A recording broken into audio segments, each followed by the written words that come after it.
Welcome to the Four Eyes podcast, brought to you by YoungOD Connect. We give you a clear view into the new grad optometry world across Canada and the US. We are your hosts. I'm Dr. Deepan Kaur. And I'm Dr. Amrit Bilku. Oh, how are you? Good. How are you? Oh, I can hear you now. Okay. Long time no see. No see. Well, thanks for coming back on, Hardeep. This is going to be your third time on our podcast. Do you feel like a veteran now? I do. Because the first one was about like dry eyes. No, that was the second one. Second one. The first one was about like gender bias, equality, gender bias. Yeah. I remember. Yeah. That was so long ago. It feels like it was years ago. And it was during the pandemic. So yeah. I think it was only a year ago. Yeah, you're right. Yeah, like not that far. It feels like a long time. It feels like a long time, yeah. So much has happened. Thank you for inviting me back. Yeah, let's get into it. I think we're really excited to talk with you about mentorship. It's something that I think Deepan and I have had, like we've had you and other amazing ODs as mentors. People have reached out to us for mentorship or to ask us advice. And I think it'll be a really good time for us on this podcast to really just talk about like, what does mentorship mean and why is it important and why should we promote it? So yeah, we're just looking forward to talking about it with you today, Hardeep. You're the best person to talk to about this. And so we'll just like dive right in. What is your definition of mentorship and what does it mean to you specifically? So to answer this question, I really have to think about when my journey as a mentee or someone who is seeking mentorship started. And to me, mentorship, it's guidance, right? It's seeking guidance from someone who's been in the position that you hope to be in one day. And that doesn't have to be career related, but we can keep this conversation within those barriers. And my journey for seeking guidance really began when I was an undergraduate student and I was at the University of Florida figuring out, did I want to be an ophthalmologist or an optometrist, and what was that journey going to be like for me? And I came across the clinical director at the VA in the optometry department across the street from my undergraduate school. And she just took me under her wing. And I don't know if I necessarily asked for it, if it was just a blessing from above that we connected in that regard. And she was the clinical director. She was looking to bring in students who were interested in optometry or pre-optometry interns. And through that guidance, I ended up developing a pre-optometry pre-internship program at the VA, brought on other pre-optometry students, even outside of the Pre-Optometry Association. Mm-hmm. And, I think it again goes back to that goal of, I'm interested in optometry. I necessarily had not committed to optometry, but just that I was interested and I wanted to see what my life would look like. And this person, without me understanding or directly asking for mentorship, took me under her wing and guided me. And so my definition, I think, really lies in that foundation of seeking guidance. And it might not necessarily be a position that you want to be in the future. It might just be guidance for that journey, I think is important as well. Meaning that you don't have to have defined your endpoint in order to seek guidance. I never thought of mentorship that way. Just having someone to help you on the journey and not necessarily reaching an end goal. Because I think for me, I always think mentorship is a goal, right? Like you want to achieve something. And so you find a mentor who's going to help you achieve that, not necessarily just someone who can let you experience that journey before achieving the goal. Right, exactly. I like that. So Hardeep, since you're now more of a seasoned optometrist, do you have a mentor now or someone that you think of as your mentor now? I had to think quite hard about this question. Probably too hard. And, I would say that I've gone through seasons in my career development. And I've had different mentors for that season, not necessarily one person who I could pin down. But again, it really started in my undergraduate days, where I had somebody guiding me in terms of what optometry would look like, what are the different avenues in which I can practice and explore optometry. Does it have to be private practice or retail, commercial? What does that VA look like for me? And, interestingly enough, during that season of my life, I entered optometry school wanting to pursue low vision rehabilitation, a specialization or a focus in ocular disease, and actually wanted to do a residency at a VA. And that's exactly what I did based on that mentor I had during that season. And then when I entered my residency, or even I would say third and fourth year, Dr. Beena Patel at NECO was so influential for me. And I would be able to pin down and say specifically that she was such a huge mentor in guiding my journey. Again, not necessarily having an end goal, but just helping me delineate what I wanted from my externships and my residency. And then when I entered residency, my attendings were my mentors, again, guiding me for that next step. So not only was it the journey that I was going through at that particular time, but also my questions as to where I wanted to go next. And everybody understood that this wasn't going to be the end all be all, but how I wanted to shape my journey in the present moment and what my next step would be.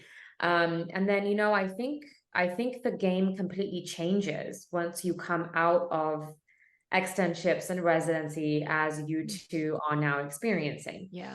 And sometimes you can feel a little bit untethered, right? And you're in the ocean and the waves are hitting and crashing at you at different sides. And, you've got so many responsibilities, and those are the waves, right? In my analogy. And I think that that can be a very tumultuous time, and a time in your career development where you do seek guidance. But the question is, well, how do I go about finding a mentor? And that's a different season of your life. And it might not be necessarily someone who has been in the position that you think you want to be in. A mentor can also be someone who's going through what you're going through. Yeah. So I think that's another definition, a take on the definition of mentorship. Yeah. Right.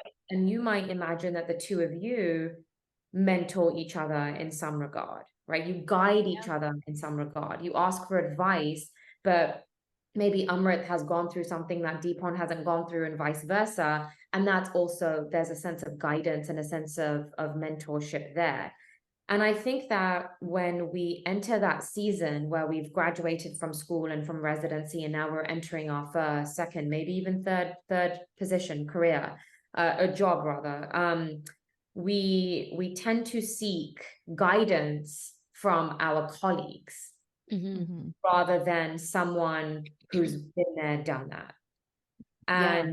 And that change, I think that change is, something that maybe we don't necessarily put into words. We don't have a name for it, but it's something that we all experience in one regard or the other. And so my mentors during that early time, during that early season, were actually my colleagues who were going through that experience. And that's just career related, right? Mentorship can also be extended to outside of the career. And now we're removing those barriers we established at the beginning of the call. And now we're talking about family development and financial development.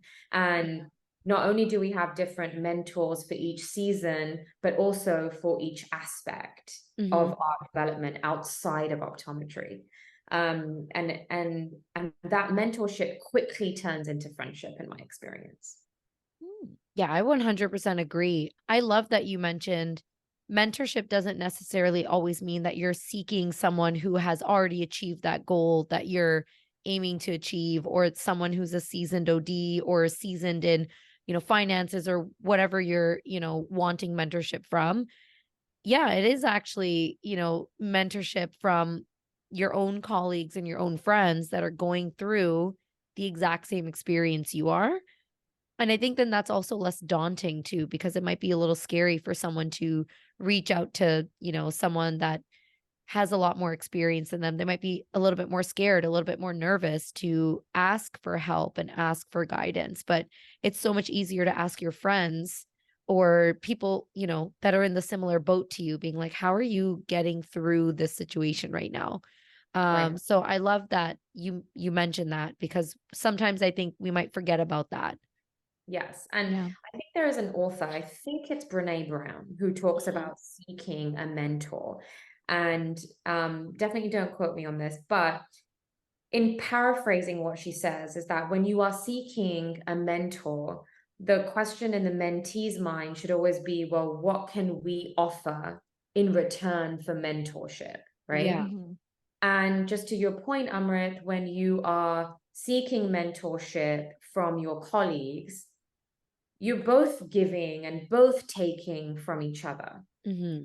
Whereas in a traditional mentee mentor relationship, the expectation is that the mentee should offer something in return for the mentorship. And the question always is, what should that be?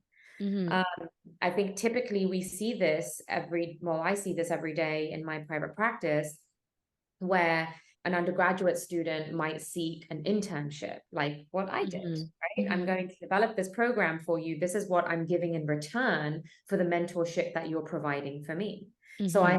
have graduate students who are pre-optometry or interested in some aspect of healthcare and maybe eyes, maybe not, they don't know yet. And they want to come in and they want to provide a service for me, something in return so that I can guide them in their pre-optometry journey. And so I think if we stay within the barriers of that definition of guidance, but we just apply it differently because we are still giving and taking, but in our new definition, we're giving and taking from each other as colleagues. And I think it's really interesting when you say like mentors don't always have to be older than you too. Like every time I think of a mentor, I'm Yeah. like, who is older than me and has much Yeah. more experience? But you're right. It could be friends, it could be colleagues, it could be coworkers, someone that's just going through the same thing as you are, Hmm. someone who just quickly experienced that experience and can talk more about it with you. So yeah. And Hardeep, I think you mentioned a few good points, but can you just summarize one more time for anyone who Mhm. is looking for a mentor? What characteristics should they look for in a mentor, or what aspects make somebody a great mentor compared to a terrible mentor? What are the red flags I of guess, a yeah, not terrible what are the mentor? green flags? What are the red flags? I guess let's Okay. ask it in that sense. Yeah. So I love that is not a requirement. So Yeah. so let's start there. So I mean, really, seriously speaking, I think a characteristic is someone who you can open up to very honestly, someone who you can break your walls down and speak about your fears in a very deep sense, in a very intense sense, right? And the reason I say that is because when you are seeking guidance, you have to be able to talk about what you're scared of so that your mentor can guide you and help you navigate those fears and help you overcome those fears. So in a very specific example, if you were looking to start becoming more involved in speaking engagements, but you're afraid of public speaking, but it's something that you really want to do, right? You have to be able to express to your mentor that I have these fears. And what are some tips? What are some resources that can help me overcome these?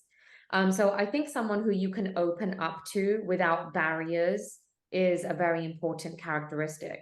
And that might require some friendship, right? So I think friendship is very, very important when you are seeking a mentor, someone who you can not only open up to, but also exchange ideas, right? Yeah. Someone who you feel performs or functions shoulder to shoulder, but Hmm. there's some aspect of you looking up to them, Hmm. right? Because you're seeking that guidance. And I look up to my colleagues who I practice at the same level, shoulder to shoulder, but I look up to them because I respect them. So Hmm. you have to respect your mentor. Mhm. So I think being able to open up, respecting this person, seeking friendship from your relationship are very important characteristics. And Yeah. age is not a requirement. I think it's funny how you were talking about you got to break down these barriers. It's like this intimate relationship you'll have with your mentor. So it's kind of like, okay, we got to be ready to like open up, say our fears, say, you know, our deepest, darkest secrets, what we're afraid of. But that's how you grow, right? Like it's like That's so the whole true. Brene Brown message. You have to be vulnerable in Yes. order to grow, right? That's Yeah. exactly it. I love So it. true. You put it so eloquently. That's exactly, you have to be uncomfortable. And in order to be uncomfortable, it does require some insight. If you are constantly portraying yourself to this mentor, this person you're seeking guidance from, that you are confident and that you have no qualms, let's take my example about public speaking, right? Then your mentor has absolutely no idea that this is what your inner struggle is. Yeah. Mhm. And they won't help you overcome that inner struggle. They'd be right? like, why are you asking me for help? Like, why are you here? Right, exactly. What's wrong? You're just fine. Yeah. Go out there, Yeah. kill it. That's true. So there has to be some level of being able to open up and talk about not only just your fears, I guess, but again, being vulnerable and talking about your weaknesses. Understanding that requires insight too, looking within and understanding and appreciating, okay, what are my weaknesses? What do I recognize as something that I need to work on in order to overcome this obstacle? Mhm. So yes, all very important. Hardeep, you already gave a couple of really good examples of this, but I guess it depends on the mentor that you're seeking. But what are some important questions we should be asking our mentors, or how should we be thinking about the questions we should ask the mentors in order to benefit most from that relationship? So I think if you're thinking in a more traditional sense and taking the colleague and friendship relationship out of it, and let's go with our example of public speaking and speaking Mhm. engagement. And so if you're a young optometrist and you have a passion for public speaking and you want to be able to engage in speaking at conferences, the first question to your mentor is, are they willing to take you on as a mentee? And so I think that your mentor definitely should be willing to take you under their wing. And that might entail introducing you to speaking at conferences or making introductions so that it will facilitate your journey as a public speaker, right? And facilitating those introductions might mean doing joint symposia with you or doing joint lectures with you. Is that something they're even willing to do, to bring you into the space, to introduce you to the space? So I think that's very important. And sometimes that also comes with a conversation about the time commitment. And I think that's the biggest thing as a mentor is, do I have enough time? I'm already speaking myself. I have a private practice to run. Mhm. I already have all these extracurriculars. I have a family, and is this going to take up a lot of my time? And so you might need to have a candid conversation about what your expectations are. Mhm. Or even what the mentor is willing to give you. And what you might notice is that you seek guidance from one person for one aspect of mentorship and another one from another mentor. So you might not just have one mentor. You might not have one Yeah. go-to person, like I did not have one go-to person, but rather multiple people for different aspects of what I'm seeking guidance for. So I think honestly that those are important conversations to have. Yeah. And when you're saying like the traditional sense of a mentor mentee relationship, how there should be like a give and take from both sides, I kind of do feel like another aspect maybe of a mentor should be someone who's not really expecting anything back from the mentee, right? Because if somebody really wants to be a mentor or wants to teach or wants to share their experiences with others, I feel like the really good mentors out there are the ones who literally just want to share and just want to help kind of out of the goodness of their hearts. It sounds really cheesy, but like those people will be like already honored that someone wants their advice. That's how I'd feel. If someone's wanting my advice on a situation, I'm not going to be like, well, what can you give me? Like I'd be like, oh my God, like, yes, let me tell you everything I know and like let me help you. And I feel like that would be a great quality to maybe look for. Maybe not all mentors have the time, mentor with nothing back, but I feel like that could be a great quality to look for, someone who's just willing to share and there's no expectations that you have to give something back. Yeah. Right. Yeah. I think that can be I think it's probably the most challenging aspect of a mentorship mentee relationship, is understanding that there is this altruistic benefit that you're giving back to the optometric community because you're teaching and guiding Yes. the younger generation. Exactly.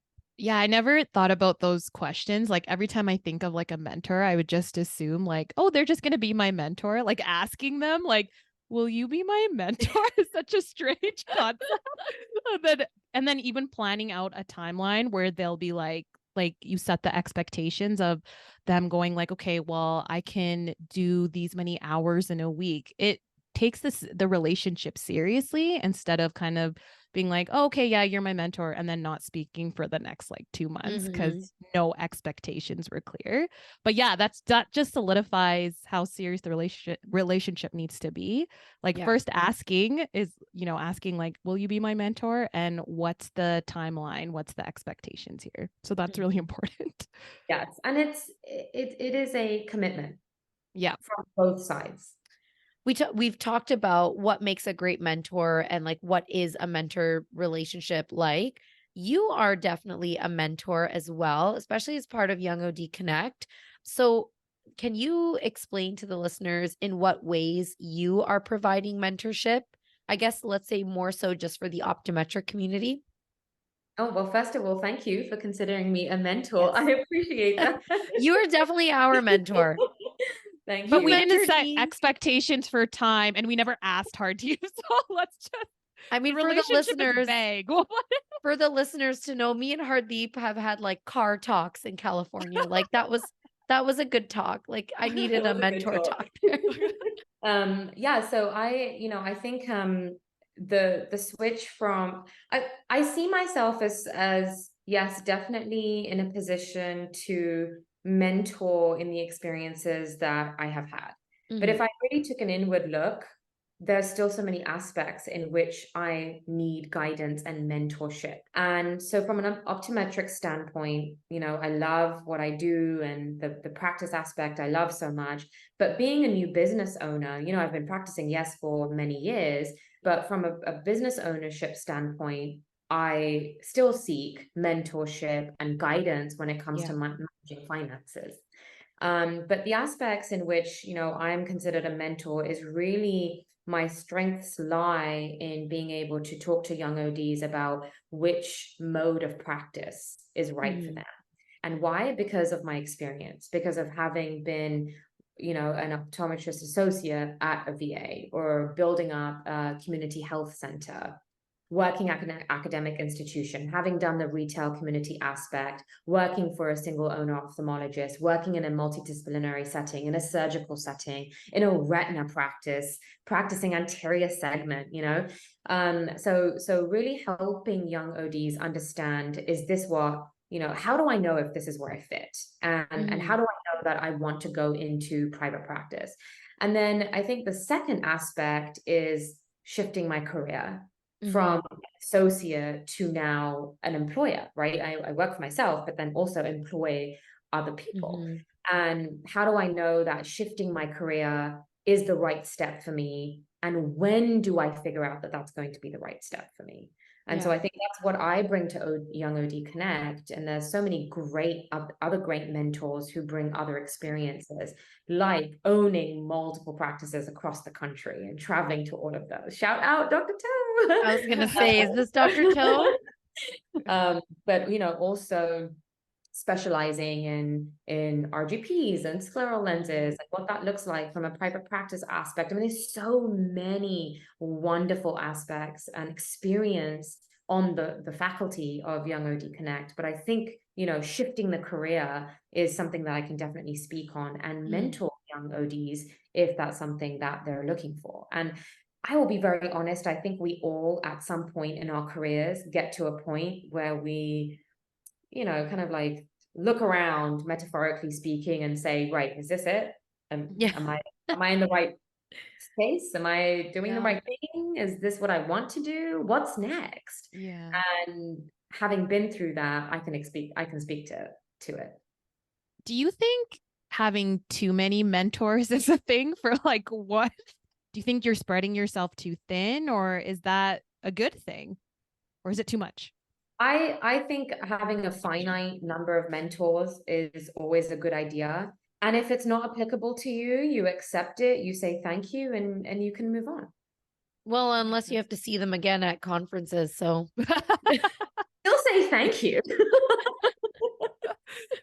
Yeah. Well, I guess that's another good question. If you kind of, how would you end a relationship with a mentor if you're like, okay, that's this a is, really good question.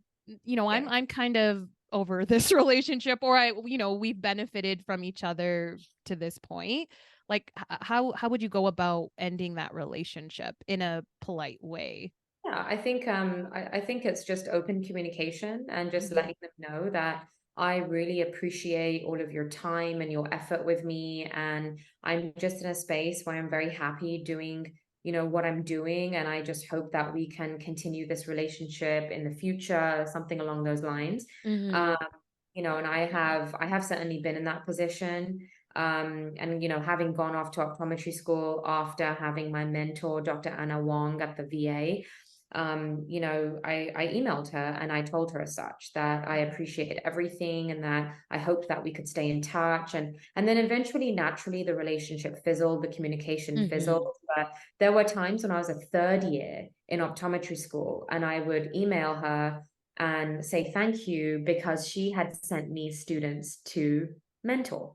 Oh, that's nice. So Yeah. it was like this daisy chain. It was a lovely relationship. I'm so so thankful for it. Like Yeah. really in my core, I really am. So I think that natural fizzling definitely does happen, but having an endpoint, I think, is that expression of gratitude. Mm-hmm. Yeah. Or Yeah. your mentor could be like, I think we're done now. We're Or gonna that. end. Go fly. You're doing great. Then you're like, oh, okay. It's never a negative thing to have a mentor, even if it's a relationship that didn't work out, because like for me, for some, instances, there were times where I shadowed ODs or asked ODs, when I was thinking about going into optometry school, what the career is like. Can I shadow you? Can I learn from you? Those were actually not the best shadowing experiences. Those were actually, ODs that I went like, oh, I don't connect with these people. I don't know if this is the type of OD that I want to be and all this kind of stuff. But then when I think back to those relationships that I made with the mentors that didn't work out for me, that kind of drove me to still go into optometry and not follow that path. Right? Where I said, well, I think I still want to do optometry, but I know that I don't want to fall into, their negative attitudes or the way that they think about it. And I want to think about it in a different way. So at the end of the day, no matter how the relationship works out, whether it's really good or not so great, I still feel like every interaction is going to lead you to the path where you end up at the end of the day. Yes. Your journey, it's still going to contribute to your journey. But I should send them a thank you card. And you know what? And even if it's not something that you take and you repeat what they do, even Yeah, if you don't repeat what they do, you still learn from I it. And learned. that's the key, Amrit, is that Yeah. you are in a position to accept and learn. And that exactly is a characteristic of a mentee, someone Yeah. who's seeking guidance, is that I want to learn. It doesn't necessarily mean you have to do what they do, Yeah. but you also have to understand where your negative space is, right? Mm-hmm. So that Yeah, was as a actually as a very, mentee, very, you have to be open, right? Like to take in that whatever you're going to learn something from whoever you're Mm-hmm. shadowing or talking to, even though like what Amrit said, you might not Align with like what align they with certain say. things in optometry, but you'll definitely take something away from that discussion or shadowing Mm-hmm. experience for sure. Yeah, exactly. True. exactly. So we just talked about, YoungOD Connect is a great platform where young ODs can find mentorship and join mentor sessions online. But do you know of other platforms or organizations that would connect young ODs with mentors? Because I'm sure it could be very scary for them to just cold call people to get mentors. It might be nice for a program to kind of match them up. I think social media is, it's not organized per se. It still puts quite a bit of onus on the mentee who's looking for guidance. But I do feel that social media can be a great outlet in identifying, because you can tell a lot about their journey, about their practice, or, their practice setting, let's say. And if it's something that you're interested in, you could always reach out on social media. I think YoungOD Connect is very unique in the setup, where we have an organized way of reaching out to mentors. And I know I'm actually not aware of any other program, and I don't know if there is. If maybe you know. Of a program that helps set up mentees and mentors. Now, I remember when I was very early in my career, there were a few Facebook groups. So I'm sure that those are still rotating. Oh, yeah, there might be. Methods to kind of pair mentees up with mentors. But again, there's a lot of the accountability factor, so these mentors, this happened to me where people would reach out to me and I would be very excited and open to having these mentors. And then I would follow up and I wouldn't hear anything back. So I think with YoungOD Connect, I love that it's so organized because, again, that your mentee is committed. And when you have that commitment, you show that other mentee is quite serious about seeking this relationship. The mentor is also a lot more motivated, and it helps you that, just make that timeline and set those expectations. And then also, I think that when seeking a mentor, young ODs should really think back to their clinical experiences. And you'd be very surprised because before social media, I mean, what did folks like me do before social media, right? We had to actually have FaceTime with our attendings, and we had to ask for them in person versus over an email. And that's so true. And I think that's really valuable because having that FaceTime with your attendings and just approaching them and nonverbal communication, body language, it can say so much about the relationship and about the person. So I still hold a lot of value in that, thinking back to even your third year attendings, fourth year attendings, residency attendings. And I actually found a few of my mentors, in my seasons, not necessarily through folks who had attended on my patients, but maybe who had put me through to someone else as a referral to say, oh, Hardeep is very interested in learning about XYZ. Do you think that you could guide her a little bit? And so I think those human interactions are very helpful. And I think young ODs should definitely explore those. Yeah. To add to that, I don't think I know of any specific organizations either, other than some provincial associations and some state associations, maybe not all of them. I know the Ontario Association does not have a mentorship program when you join the association, but I think they are looking into it.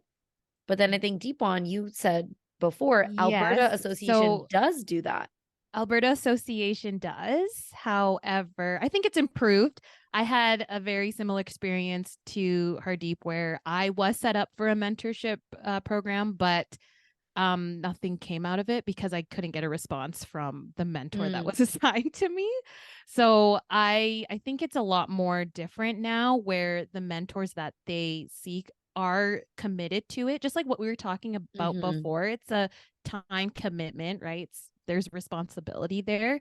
So I think they're changing it in terms of like who they're choosing now in terms of mentors and how much time they can actually commit to it, but they are working on it. And I don't know any other Canadian association that has something like that set up. But and I'm sure some state associations, because every state's going to be different, right? So they're all going to have their own, but that would be a great place to start too for people. That would be my only other thought of where else we can find mentorship without cold calling or sliding into DMs. Yes, exactly. And I think the American Academy of Optometry has a student fellow program.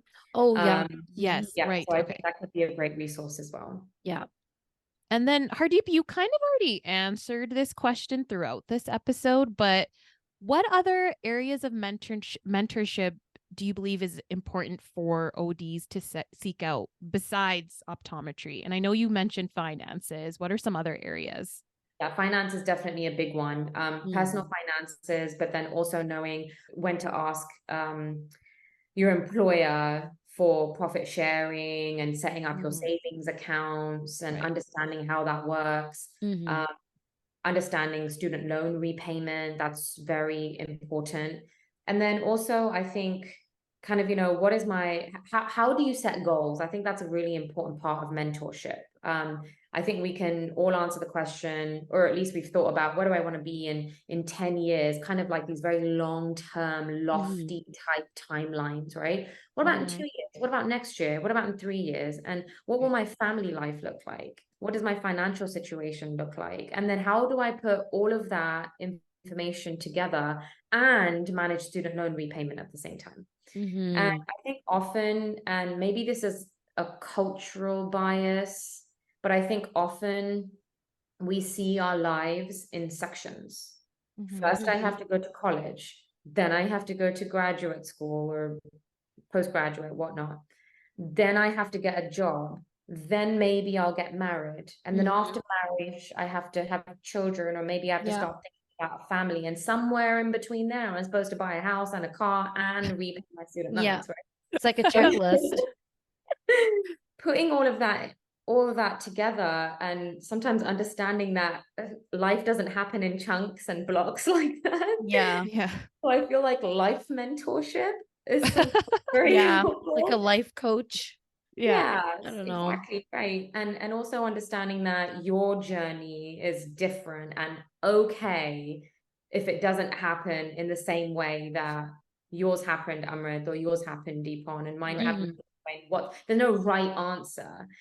I mean, it's a bit of a long-winded answer, but yes, you definitely need mentorship in separate aspects, but then someone who can help put all of that information together.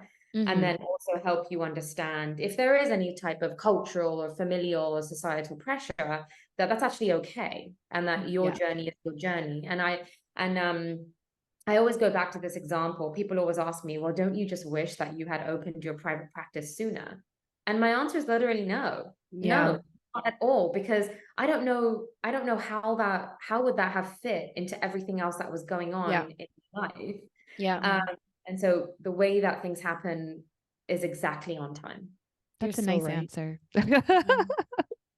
That's why we love talking to you, Hardeep. It's always like a mini therapy session for us, even though it's a podcast recording. It's really just me and Deepon being selfish. It did get a little philosophical at the end, right? All right, Hardeep, thank you so much for coming on for your third time and sharing your wonderful wisdom about mentorship. I mean, you're definitely a mentor to Amrit and I, and we appreciate it so much. And yeah, you shared so many great things, and yeah, we're going to have you on again. Probably something about clinic related. I don't know, dry eye, cornea. We'll figure it out.